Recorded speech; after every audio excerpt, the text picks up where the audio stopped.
The Life of Katniss Everdeen, Hunger Games. Katniss Everdeen is the main protagonist and the narrator of the Hunger Games trilogy. After her younger sister Primrose was reaped to participate in the 74th Hunger Games, Katniss volunteered to take her place as the female tribute from District 12. This action set in motion the events of the entire series. Welcome to the Amagi. In today's video, we're going over the life of Katniss Everdeen. Before we begin, we publish a new video every day, so be sure to subscribe to our channel and ring the bell to get notified about our latest videos. We've also noticed that a good majority of the people watching our videos aren't actually subscribed to the channel. I know that's the algorithm doing its job and showing you our videos on your recommended page, but if you did subscribe to us, it would be a huge help. Thanks so much. The Amagi's reach stretches beyond just this channel, so if you're a fan of us, please consider subscribing to our other channels and following us on all of our social media. Help us reach our goal of passing 100,000 followers on all of our accounts by the end of the year. And with that out of the way, let's get into the video. Background. Katniss's father was a miner and illegal hunter who traded in the Hob, the black market of District 12. Her mother was a healer, the daughter of the town apothecary owners. Katniss's younger sister was named Primrose and was 4 years younger. When Katniss was a child, her father would bring her out into the woods beyond District 12 to teach her how to hunt with a bow and arrow, as well as how to forage for edible plants. He would sometimes bring her to a lake far into the woods where she learned how to swim. It was during one of these lake visits that Mr. Everdeen introduced Katniss to the edible plant she was named after, and told her, "As long as you can find yourself, you'll never starve." Katniss was close to her father and shared his appreciation of music. He was a good singer, so good that the mockingjays in the woods would stop to listen to him and copy his tunes. At some point, he taught her a song called The Hanging Tree, a song about a man calling for his lover to meet him in death. When Katniss's mother heard her singing it, she began screaming at her father, telling him that it was dangerous and unsuitable to be heard by a small child, and it could influence them. This was heightened when she saw Katniss and Prim make actual necklaces of rope, with the sisters being oblivious to the fact that the song was talking about voluntarily hanging themselves to death.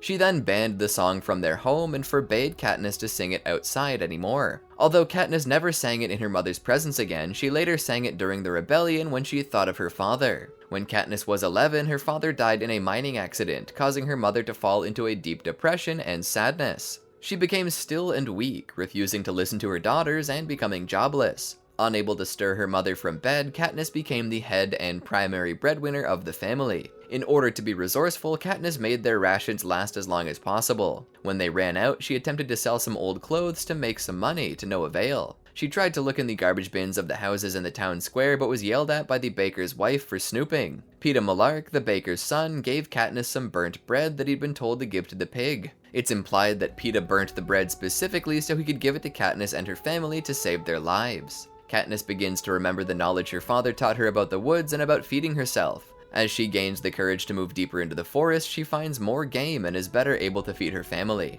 Katniss's mother begins to come back out of her depression, but Katniss can no longer trust her or rely on her. When she turned 12, Katniss signed up for Tesserae, causing her name to be entered 4 times in her first reaping. Despite this, Katniss is not chosen as tribute. In the woods, Katniss meets Gale Hawthorne, an older boy whose father died in the same mining accident that killed her father. Gale has provided for his family by setting traps and snares to catch game. The two eventually become a team, and Katniss provides Gale with one of the bows her father made. She teaches him how to shoot, and he teaches her about snares. Katniss is not very interested in politics, but Gale is a political radical who dreams of an uprising against the oppressive capital. Katniss lets him vent to her, but is otherwise unmoved. The two agree to protect each other's families if one of them is reaped. Katniss, like all children in Panem, is required to attend school except on certain holidays, including the reaping. Unsure of her social skills and uninterested in making friends, Katniss's only school friend is Madge Undersea, though Katniss feels they're more like acquaintances than friends, as they rarely talk and mostly just sit together at mealtimes and in classes. It is clear that Madge thinks well of Katniss and cares about her safety. 74th Hunger Games. In the book, Madge Undersea gives Katniss the pin during their final goodbyes. Madge asked her to use the pin as her district token for the Hunger Games.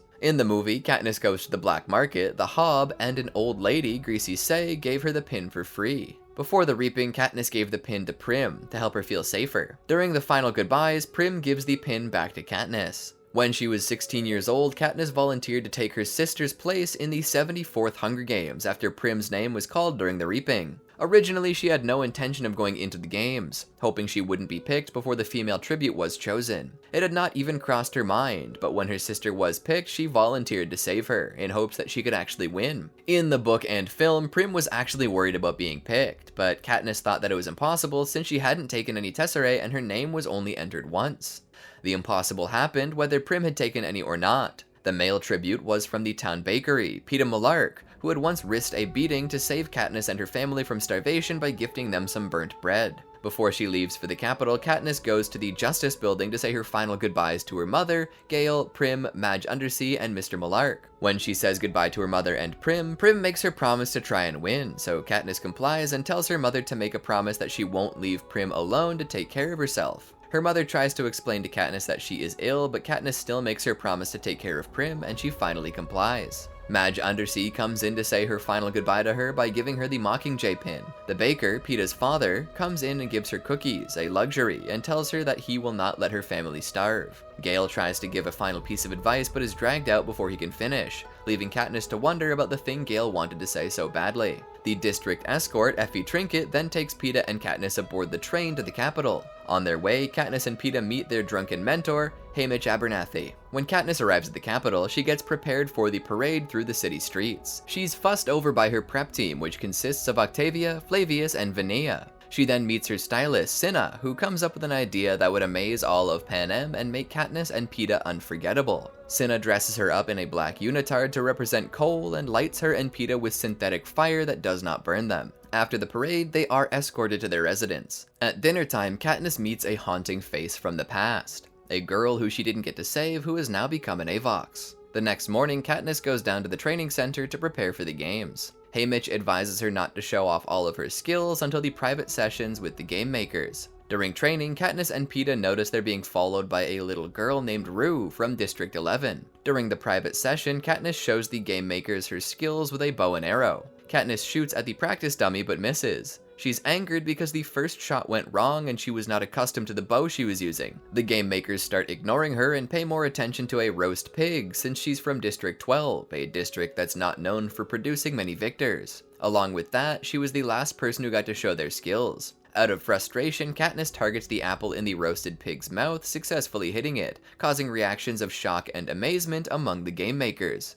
Katniss is at first outraged at her own behavior, later thinking that she shouldn't have shot the pig, crying in her bed. However, Katniss scores an 11 for her fiery temper and attitude, and is surprised later on. While preparing for interview night, Katniss is stressed out by Haymitch and Effie trying to prepare her. Cinna dresses her in a dress covered in jewels that make her look like she's being engulfed by flames whenever she moves. He gives her advice before she does her interview, being the only one she truly likes and respects. She's interviewed by Caesar Flickerman and talks about her stay in the capital. She becomes something of a celebrity in Panem and is given the advantage of sympathy after Peeta admits to all of Panem that he loves her, making Katniss blush at first and then gets extremely angry and shoves Peeta before calming down and apologizing. The night before the games, she's terrified of the horrors that await her in the arena. She goes to the rooftop and talks with Peeta. Peeta tells her that he wants to die as himself and show that he's more than just a piece in the capital's games. Katniss is enraged and leaves when he doubts he'll win. On the day of the games, Cinna dresses Katniss in her uniform for the games. While waiting to launch, Katniss and Cinna talk to each other. He tells Katniss that he can't bet on any tributes due to his part in the preparation for the games, but if he could, he would bet on her. Katniss finds some confidence in this, and the speaker announces the tributes to launch. When the games begin, Katniss gets away from the cornucopia quickly, trying to follow the advice of her mentor, but getting into a minor tussle with the District 9 male over an orange backpack, which ends when the boy is cleaved in the back by Clove, the girl from District 2. The backpack contains a sleeping bag, a bottle of iodine along with a dropper, a water bottle, crackers, dried beef strips, wire, and a pair of night glasses that she first mistakes for sunglasses.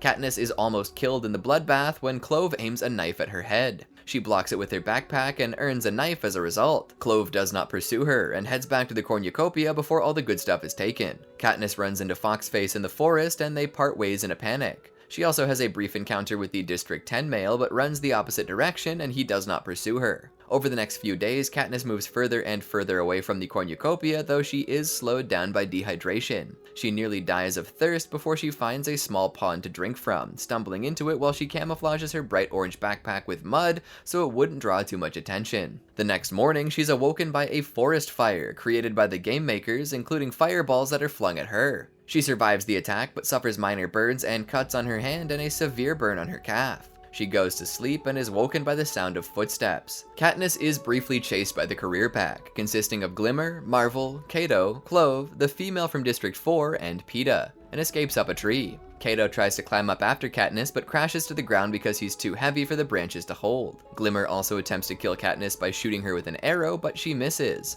The careers realize they're all too heavy to climb the tree, so they decide to wait for her to come down. Suddenly, Rue appears high up in a neighboring tree and points to the tracker jacker nest above Katniss, showing her what to do with it. The next morning, before Katniss does anything, she warns Rue she's about to cut the nest down. Katniss cuts it with the knife she got from Clove, and the tracker jackers attack the careers, killing Glimmer and the girl tribute from District 4. The careers run out to the lake after being stung by the tracker jackers. Katniss is also stung and starts to run in the other direction. She remembers that Glimmer had a silver bow when the careers attacked her, the only bow in the entire arena, so she goes back for it. She retrieves it from Glimmer's bloated body, but as she's about to run away, her hallucinations start occurring. A delusional Katniss is saved by Peeta when she's unable to coordinate herself to run from Cato, who's quickly approaching. After she runs away, she blacks out from the tracker jacker venom. When Katniss wakes up, she finds that she's being watched by Rue, the female tribute from District 11. She then proposes an alliance with Rue. She says Rue reminds her of Prim in both size and demeanor. She tries to give Rue her pin, but Rue says no, saying that was how she came to trust Katniss in the first place, seeing the Mockingjay on her pin. Rue explains that the Mockingjay is used in District 11 orchards to tell the workers when time is up and when they can go home. Katniss and Rue then plan to destroy the careers' food and supply pile, with Katniss figuring that the careers have had plenty of food their whole lives and they would struggle if a direct food supply was taken away from them. Rue provides a distraction while Katniss checks out the career camp. She discovers that the food is protected by landmines with the help of Foxface, the District 5 tribute, and shoots a sack that spills apples onto the ground, setting off the landmines. Nearly everything is destroyed, and due to the explosion and her relative proximity, Katniss becomes deaf in her left ear, though this injury is later surgically repaired after the games. Katniss goes to the woods listening for Rue. Her 4-note melody rings out through the woods as the Mockingjays adopt it, but suddenly cries out for Katniss. Katniss runs through the trees to find Rue entangled in a mesh net, one arm sticking out before a spear is thrown into her abdomen by the boy from District 1, whose name is later revealed to be Marvel. Katniss shoots an arrow at Marvel's neck, killing him. Katniss then goes to comfort Rue, promising she'll win for the both of them. She then sings the Valley song, deep in the meadow, that she sang to comfort Prim the morning of the reaping. Rue dies after Katniss finishes the song. Seeing Rue dead angers her because of the fact that the capital enjoys watching innocent children die. To make Rue an example, Katniss picks white flowers and decorates Rue's body with them, hiding the wound and weaving them into her hair. When she finishes, Katniss realizes how peaceful Rue looks and does the signature District 12 farewell gesture to Rue. Later, this is seen as an act of defiance to the capital.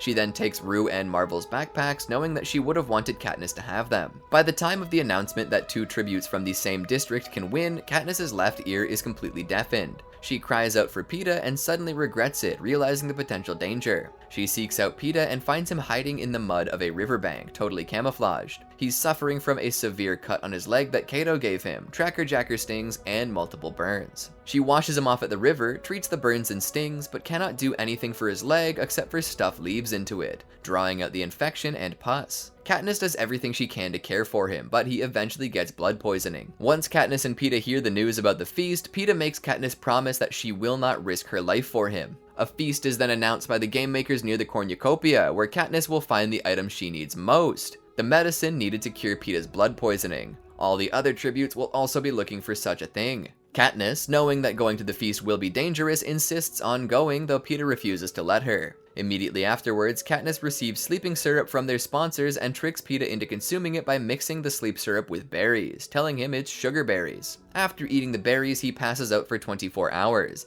giving Katniss enough time to go to the feast and get the medicine for his leg. The feast resulted in a fight between Katniss and Clove. First, Katniss's forehead gets cut by a knife that Clove threw at her. Then they fight, but Clove gets the upper hand and is able to pin Katniss flat to the ground due to her weight being much heavier than Katniss. She taunts Katniss about Rue's death and Peeta's predicament. Clove tells her that Cato let her have Katniss, but made her promise to give the audience a good show. Just as she's about to make a first cut at Katniss's lip, Clove is hurled away from her by Thresh, the boy from Rue's district, who slams a large rock into her head, accusing her of cutting up Rue. Katniss is surely afraid of what Thresh will do to her, but because of her alliance with Rue, he allows her to escape. He does not want to owe Katniss anymore and states that now they're even. She flees the feast with her life and returns to the cave to heal both Peeta and her own wounds. While they're both recovering, they see that Thresh has been presumably killed at the hands of Cato. During one night of rain, Katniss asks Peeta when he started loving her. Peeta tells her it was their first day of school when he heard Katniss sing the Valley Song. After the storm ended, the two went hunting. When Katniss whistled for Peeta and he did not answer, she ran towards him and the two argue for a bit until a cannon fires. Peeta had gathered deadly nightlock berries that he didn't know were poisonous. Katniss expects Peeta to die, but it appears he hasn't eaten any yet. They see the body of the girl from District 5, whom Katniss nicknamed Foxface, being taken away. A few days later, the river is found empty, as well as the ponds. They figure that the game makers want them to go to the lake. When they make it there, they wait a few hours for Cato, the only other remaining tribute, to arrive. They're almost gonna give up when he runs towards them. When Katniss sees that he's running away from a pack of wolf mutations, she and Peeta immediately ran away with him towards the cornucopia. They reach the cornucopia and scale it, though one of the mutts manages to injure Peeta. Once at the top of the horn, Cato finally gets back to his senses and fights Katniss. He overpowers the duo and strangles Peeta to the edge. In a last-ditch effort, Peeta draws an X in blood on the back of Cato's hand, telling Katniss to shoot there. Katniss shoots Cato on the back of the hand and he releases Peeta. Peeta then pushes him off so he wouldn't attack them again. Cato is later disarmed by the nuts and gnawed at, being left to suffer. After some time, Katniss decides to kill him out of pity, not vengeance. It's then announced that the rule of the two tributes winning if they're from the same district has been revoked, and so she and Peeta must fight to the death. They pitifully realize that the former rule change was a ruse. Katniss aims her bow at Peeta when she sees that he's picked up a weapon, but immediately drops it when he proceeds to throw it into the lake. Feeling guilty, she then takes out some of the nightlock berries and gives a handful to Peeta, and the two of them threaten to commit double suicide so there will be no winner. They later discover the Capitol sees this as an act of rebellion. The plan works, and both her and Peeta are crowned victors of the 74th Hunger Games. After their final interviews and dinner, they board a train that takes them home. Katniss is confused about her feelings for Peeta and becomes even more confused the closer they get to home. The aftermath. In Catching Fire, Katniss is back in District 12 living in the Victor's village with her mother, Prim and Buttercup, and neighbors Peeta and Haymitch. Soon, she and Peeta will have to leave again for the Victory Tour, where the winners of the previous Hunger Games travel to each district and make various appearances and public speeches. During much of the day, Katniss is bored with her new life because now she has everything: money, a good home, and a constant supply of food. One day, after Katniss returns home from hunting outside of the district, she's visited by President Snow, the president of Panem. He explains to Katniss that during the last Hunger Games, when she tried to commit double suicide with Peeta by eating poisonous nightlock, she ignited a possible uprising in the districts. President Snow and Katniss have a lengthy conversation about the fact that if she doesn't convince the districts that she made the decision out of temporary lovesickness, then he will personally make sure she suffers. Katniss, now convinced that she's started a fire she cannot control, tries her best to convince everyone that she and Peeta are madly in love. When she and Peeta finally set off for the Victory Tour, everything is going smoothly, and Peeta has agreed with Katniss that outside of being star-crossed lovers, they should try to be friends. When the tour arrives at their first destination, District 11, Katniss tells everyone the story of how Thresh spared her life, and how Rue became a valued ally during the games. After her speech, an old man whistles her and Rue's 4-note tune that meant that they were safe, and that signals the end of the workday in District 11. The crowd simultaneously does a traditional District 12 gesture to show their thanks to Katniss. Soon after Katniss finishes her speech, a peacekeeper shoots the man who whistled in the head, along with 2 others. Near the end of the tour, they visit the Capitol, and when she and Peeta are being interviewed by Caesar, Peeta performs a fake proposal to Katniss, which she accepts. President Snow makes a surprise visit to congratulate Katniss and Peeta. He motions to Katniss that she was unsuccessful in convincing him of their love. President Snow decides to hold their wedding in the Capitol. There's a party held in the banquet room of his mansion.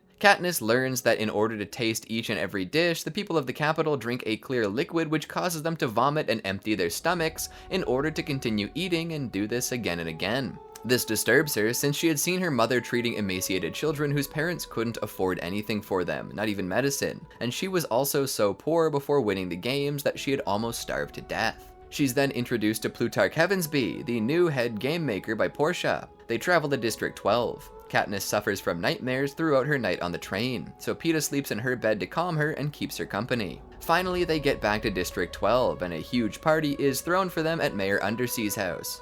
While in the mayor's home, Katniss sees on his television that there is an uprising going on in District 8. Katniss arranges a secret meeting with Gale, during which he confesses his love for her. Gale gets angry and disappointed, but before he leaves, Katniss accidentally tells him there was a rebellion in District 8. Gale then says that they could have a rebellion in District 12 as well, and he runs off to spread the news. Katniss then goes to Peeta to ask him if he would run away with her, and he agrees to go, but when they're discussing their plans, they see that Gale is being violently whipped in the square by an unfamiliar man. Katniss steps in to stop the man, whose name is Romulus Thread, the head peacekeeper, but he gives her a lash across the face, severely hurting her. Eventually, the people of District 12, including many who frequent the Hob, convince Thread to stop whipping Gale. Haymitch steps in and holds her up and shouts at Romulus since she has a photo shoot next week. In the movie, Haymitch and Peeta step in to save her. Pernia, a female commoner, steps in, saying the proper amount of lashes has been given. Romulus warns all of them and leaves with the peacekeepers, including Darius, a male peacekeeper who had been hit on the head by Thread and was lying unconscious. They manage to pick up Gale on a countertop provided by an old woman in her clothing stall. Katniss tells Levy, a former neighbor, to call Hazel, Gale's mother. Bristol and Thom, Gale's crew members from the mine, told everyone the situation. Gale had killed a wild turkey and went to Cray, the previous head peacekeeper, to bid for it. Cray was lenient, alcoholic, and overlooked such crimes, but he was replaced by Romulus Thread, and Gale didn't have any idea. Expecting Cray to pay him, he went to his house and found Thread there. Gale could not say much in his defense and was punished with whiplashes. Darius, a peacekeeper who was unconscious and had stepped in first after 20 lashes, saying that it was enough, but didn't do it as smartly and officially as Pernia did, and grabbed Thread's arm. In return, Thread hit him on the head with the butt of his whip, forming a large purple lump on his head, making him unconscious. Gale received 40 lashes until Katniss showed up, and he passed out at around 30. Katniss and the others take Gale to her mother. Katniss's mother tries to soothe the pain by giving him medicine. Hazel also comes in and sits beside her son. Madge brings her mother's box of vials containing morphling, a kind of medicine. Mrs. Everdeen injects it into Gale. Later on that night, Katniss says she picks Gale, but is still torn between him and Peeta. Katniss has a nightmare in which Clove turns into a mutt. She wakes up with a start, shivering. The conditions in District 12 worsen. People are punished for their crimes, mines are shut down for 2 weeks, etc. Katniss realizes that she cannot stand to be at home, so she goes into the woods and heads for the lake. There she meets 2 women named Bonnie and Twill who have run away from District 8. They say that they're headed to District 13 since they believe that the district was not actually destroyed and that there are people living there underground, and that the uprising in District 8 was planned. Their evidence was the fact that the Capitol always shows the same footage of a destroyed and demolished District 13 from 75 years ago. She realizes that what they were saying was the truth. Katniss teaches them the essentials of surviving in a forest and gives them food to eat. When the evening comes, they leave and Katniss returns to District 12. However, she realizes that the fence to the district is now electrified, and so she must climb a tree and jump from 25 feet in the air. She lands and hurts her tailbone and heel. She returns home to tell her mother how she fell after slipping on a patch of ice, but there are 2 peacekeepers there waiting for her. They're surprised to see her because they knew that she was in the forest and believed that she would be trapped on the other side of the fence. They were waiting for her not to show up so they could bring her family in for questioning. Luckily, Haymitch, Peeta, and Prim were able to go along with a story to cover for her. The third quarter Quell.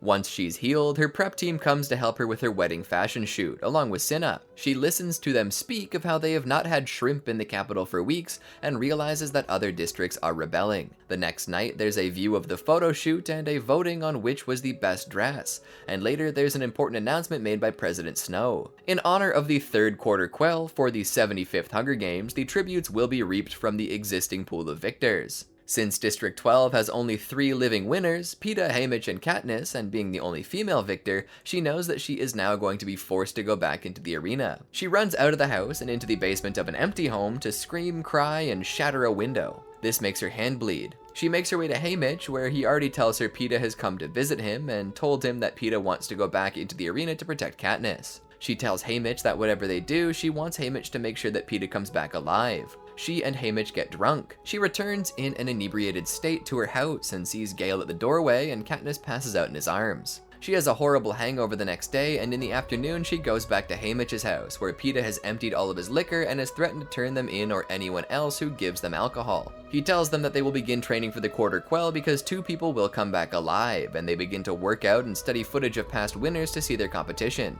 On the day of the reaping, Katniss is the only choice for the female competitor, and the chosen male competitor is Haymitch. However, Peeta volunteers to take his place. Instead of being able to tell their families goodbye, they're brought directly to the train and leave for the capital. Once at the capital, they eat and meet their competitors. During training, Katniss befriends Wyrus and BT Latier from District 3, who point out the force field used to separate the game makers from the tributes. In her solo performance for the game makers, Katniss sees Plutarch Heavensbee, the new head game maker, and decides to tie a noose around a dummy's neck. With berry juice, she writes the name Seneca Crane, the former head game maker who was hanged by orders of President Snow. She and Peeta both receive perfect 12s, which Haymitch explains was done to make sure the other tributes are gunning for both of them. On the day of the interview, the prep team comes into Katniss's room and they start to cry. They leave one by one. Then only Vania is left. She does the job of the whole team. At last, Cinna comes in with her wedding gown from the photo shoot, specifically chosen by Coriolanus Snow. She notes to Cinna that it's heavier than before, but he explains that he had to do some alterations and tells her not to lift her arms until she twirls on television. The interview atmosphere is different from the previous year. The tributes are speaking out against the Capitol, asking why President Snow is not stopping this if he is great and powerful. When Katniss comes on stage with the dress on, she apologizes to the crowd for not letting them see her get married.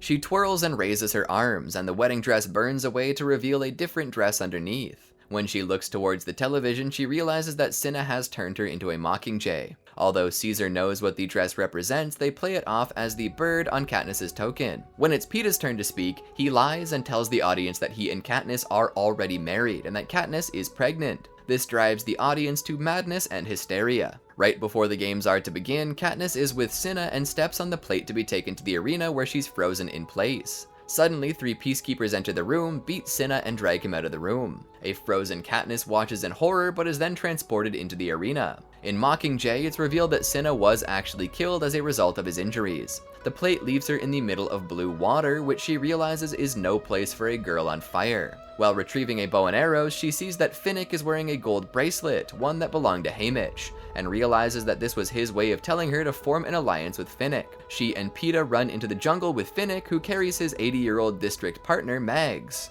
As they're walking, searching for drinkable water, Katniss notices a shimmering square and realizes that it's a force field surrounding the arena. Before she can stop him, Peeta walks into it and is repelled back, knocking Mags and Finnick to the ground. Peeta is not breathing. Panicked, Katniss begins to slap him, but his heart has stopped. Finnick helps by performing CPR, and Peeta is eventually resuscitated. Finnick asks Katniss how she recognized the force field. She does not want to let them know that she can spot them visually, worried that the game makers might do something to retaliate, so she tells them that she heard it with a repaired ear. Later that day, she notices an unnatural and poisonous fog in the distance. The mist from the fog causes blisters where it touches. When Peeta stumbles, she notices it also attacks the nerves, as his face droops and his legs stop working. Finnick agrees to carry Peeta if Katniss can carry Mags, which she agrees to. But after a while, Katniss cannot carry Mags anymore as her legs have become paralyzed. Finnick comes back and tells Katniss he cannot carry them both. Mags kisses Finnick and runs into the fog, convulsing and dying. Over time, Katniss, Peeta, and Finnick help each other as they meet different challenges in the arena.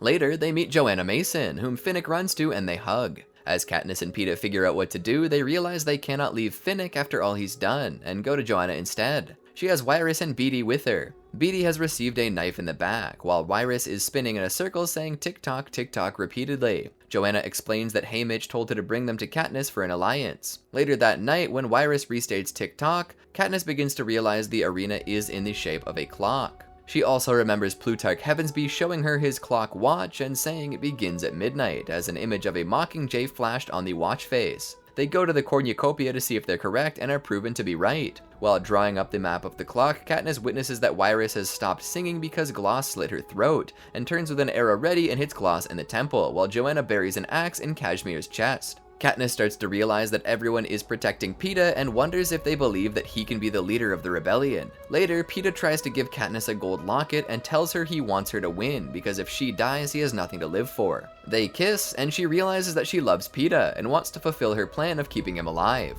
The next day, after telling Peeta that they need to leave the Alliance, he tells her to wait because he believes Beetee has a plan. The plan is to tie Beetee's wire around a tree that's struck by lightning and run the wire into the ocean, making the beach a conductor to electrocute everything in its path. Katniss and Joanna are in charge of running the wire down to the beach because they are the fastest. However, they are attacked by Brutus and Inabaria of District 2. Katniss is knocked in the head, and through her blurred vision sees Joanna on top of her stabbing her arm, telling her to stay down. Katniss hears Finnick running but stays quiet so as to not alert him to her whereabouts, since she believes that he and Joanna have betrayed them. Realizing that Beetee was trying to blow up the force field, she wraps his wire around her bow and shoots it straight into the flaw in the force field at the exact moment when the lightning strikes the tree, blowing up the arena. After she's carried out of the arena and transported into a hovercraft, she lays there realizing that the Capitol will not let anyone live after this, and sees Plutarch Heavensbee coming over to her as she passes out.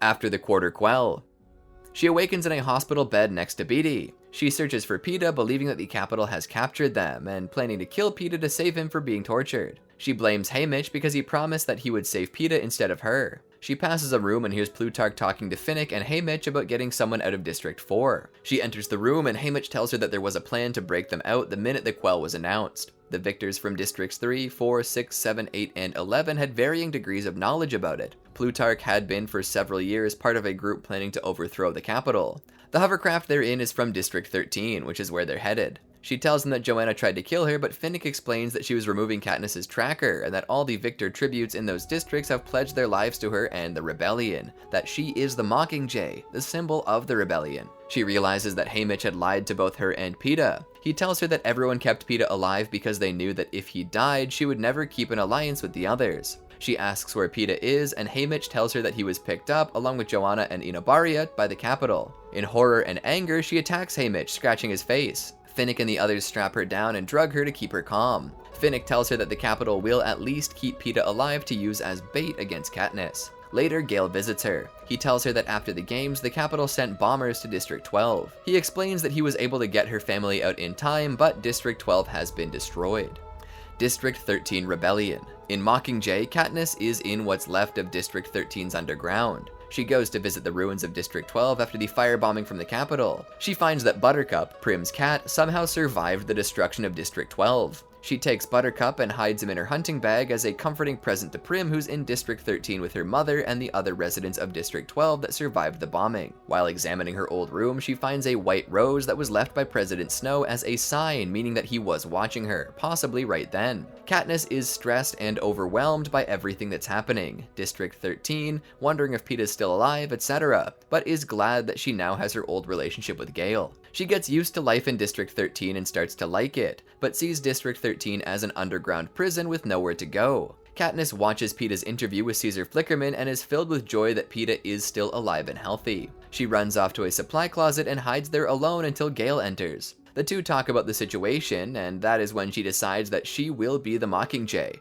a symbol of the rebellion against the Capitol. As part of the deal, she demands that the leader of District 13, Alma Coin, grant immunity to all the victors of the Hunger Games. She demands the right to kill President Snow herself and asks for her family to keep their cat, Buttercup, and to hunt with Gale. After the meeting, Plutarch takes her and Gale downstairs where they're stopped by a guard due to a secret room. Gale makes a distraction and Katniss rushes in to see her prep team being held prisoner. Katniss helps them recover by taking them to her mother for treatment. During the meeting held by President Coin for the announcement of her role and conditions, Katniss sees Finnick distracted and in grief. She calls for him but he doesn't answer. She shakes him to get his attention and the two embrace. When Katniss is reminded of Annie, she tells Coin to pencil in Annie as one of the victors to receive immunity. Katniss is surprised by Coin's message during the meeting that if she doesn't meet all of her obligations as the Mockingjay, she and her friends and family are dead. Katniss and Gale go hunting together like the old times, and they both enjoy it until they get in an argument over the fact that she cares for her prep team. Katniss leaves and is angry with Gale. She's being fixed by her prep team to make her look beautiful for the propo she will film as the Mockingjay.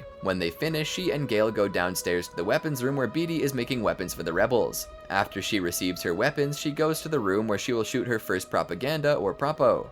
After she finishes, Haymitch goes on the speaker and tells them this is how you end a rebellion. After a brief meeting, they decide to let Katniss speak for herself and to do it in action. Katniss suits up in her Mockingjay uniform and heads to District 8 to shoot her first film. During her visit, the hospital is attacked by the Capitol. The rebel forces fight back and are able to defeat them, but the hospital is destroyed. Katniss speaks her own words after the attack. After viewing the finished propaganda, she sees that it's strong. The group decides to shoot more and send her back into combat as soon as she feels up to it. Katniss has dinner with Finnick in the hospital. Finnick comforts her and they watch the propaganda again. Katniss tells him to shut the television off, but stops him because Caesar is going to interview Peeta. She notes Peeta lost 15 pounds and watches the interview.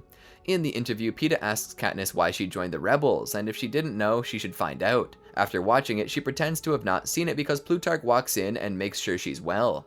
She's overwhelmed by Peeta's interview. Katniss and Finnick go to the woods to hunt in District 13. Katniss talks about Peeta's broadcast from last night and questions why no one is talking about it. Katniss is thankful that Finnick is here to listen to her. The next day, Katniss and Gale have tension between them. Katniss is furious that Gale did not talk or say anything about Peeta's interview. Gale tells her it was to protect her and that he had to lie. Katniss, enraged by this, tells him to leave her alone and to stop lying to her. The next day, Katniss is informed that she must go back to District 12 with Gale and the others to shoot more shots for the Propo. Katniss goes to the remains of her home and feels pain inside of her. Katniss feels more pain when Gale asks to go to his house, but Cressida tells him to react to the night of the bombing. Katniss goes and communicates with an Avox that escaped the Capitol, Pollux. She sings the hanging tree to him, but is cut off by Cressida. Katniss begins to forgive Gale because the two must stay together. Katniss goes back to the Victor village and searches the area. Katniss and Gale kiss because they're both in pain, and the only way to escape it is by doing this. A few days later, Katniss watches another interview with Peeta and becomes overwhelmed. When Peeta warns them of the attack, he's beaten and his blood splatters across the screen. Katniss sees this and goes into shock. She backs up Haymitch's theory that it's a warning of a bombing and the inhabitants of District 13 retreat to a safe bunker. When Mrs. Everdeen arrives and is not with Prim, Katniss deduces that she went back for Buttercup. She stops the door from being closed and locked in time for Prim and Gale to enter. Katniss stays with her family in one area, and after the first bombing, Mrs. Everdeen leaves to the first aid station to help. Katniss is worried about Peeta, but Prim comforts her and tells her that President Snow wouldn't kill him because he needs him. Katniss asks what she thinks will happen to Peeta, to which Prim replies, whatever it takes to break her.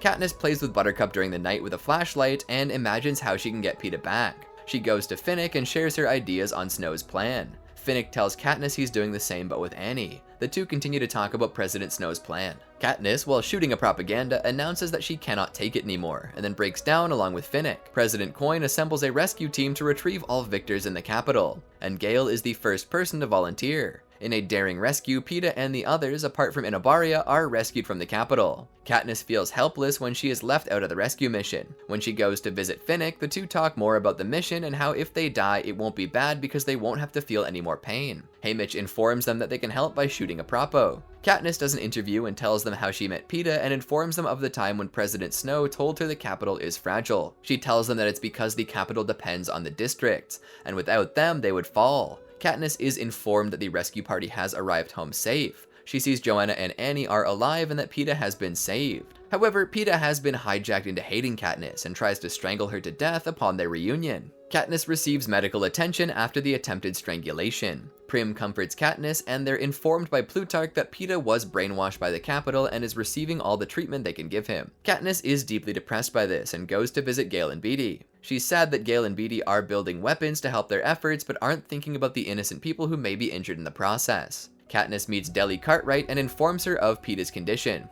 Katniss watches Deli talk to Peeta and his outburst to her, shouting that Katniss is a mutation and District 12's destruction is her fault. Katniss tells Plutarch if she's going to be the Mockingjay, he must send her away from Peeta. She asks to be taken to the Capitol so she can end the war by killing Snow. Plutarch tells Katniss that District 2 is the only one still with the Capitol because District 2 and the Capitol have a close relationship with each other. District 2 supplies the Capitol with peacekeepers and stone, and the Capitol pays a lot in return, therefore leading to a wealthier district, and so she asks to be sent to District 2. Katniss goes to District 2 with Haymitch, Boggs, Gale, and Beetee and meets Lime at the Nut. While there, the group tries to think of a way to attack in which would give them control over District 2. Gale suggests that they blow up the inside of the Nut, which upsets Katniss because Gale is willing to kill innocent people for the rebellion. The rebels take control of the districts and finally begin an assault on the Capitol itself, which Katniss is a part of. However, an assault on a safe capital neighborhood goes wrong, and Katniss and her team flee further into the capital with the intent of finding and killing President Snow. While Peeta is hijacked, he's driven to kill Katniss, but fought off by remembering memories of her and his deep love. Peeta wanted to die because he had impulses to kill her. On several occasions, he asks her to shoot him, give him Nightlock, or just leave him to die. Peeta feared he would eventually overpower Katniss. Nevertheless, she stayed by him and comforted him. Eventually, they both became closer, and their love became deeper. The squad goes further into the capital, dressed as capital citizens. Eventually, Katniss finds herself pressing on alone towards Snow's mansion, which has supposedly been opened to shelter capital children, but is actually intended to provide human shields for Snow. Afterwards, bombs placed in supply packages kill many of these children and a rebel medical team, including Katniss's sister, Prim. Katniss is burned by the explosion, but receives medical attention at the Capitol Hospital. President Coin visits her and tells her the rebels have won, and she has saved Snow for Katniss to kill. Though Snow is tried and found guilty, he tells Katniss the final assault that killed Prim was ordered by President Coin, not the Capitol. Katniss realizes that if this was true, the bombing may have been the result of a plan originally developed by Gale. Katniss doubts this, but still realizes that she will never be able to look at Gale the same way, regardless of whether he was directly involved in Prim's death.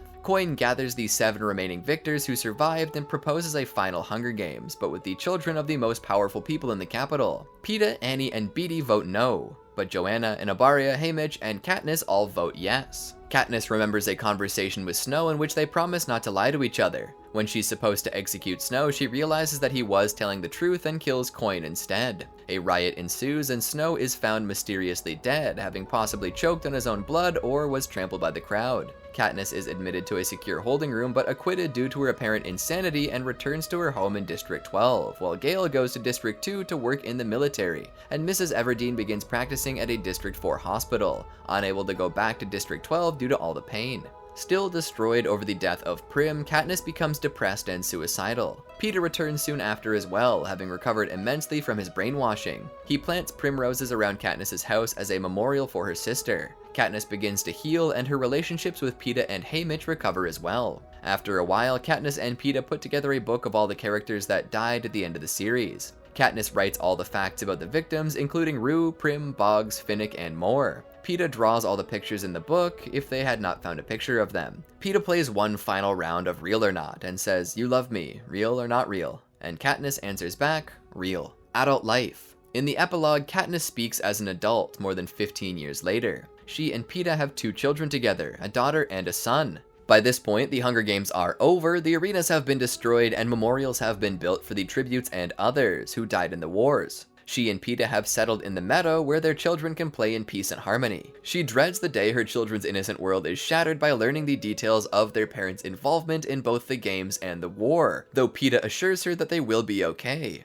that they have each other and the book. Katniss is still affected by post-traumatic stress disorder in the years following the games and the war. When she feels upset, she is taken to reminding herself of every good thing that she's ever seen someone do. She ruefully acknowledges that this routine is a bit of a tedious game for her, but that there are much worse games to play. Did you enjoy our video? Well, then be sure to check out these other great videos from the Amagi, and make sure to subscribe and ring the bell to get notified about our latest videos.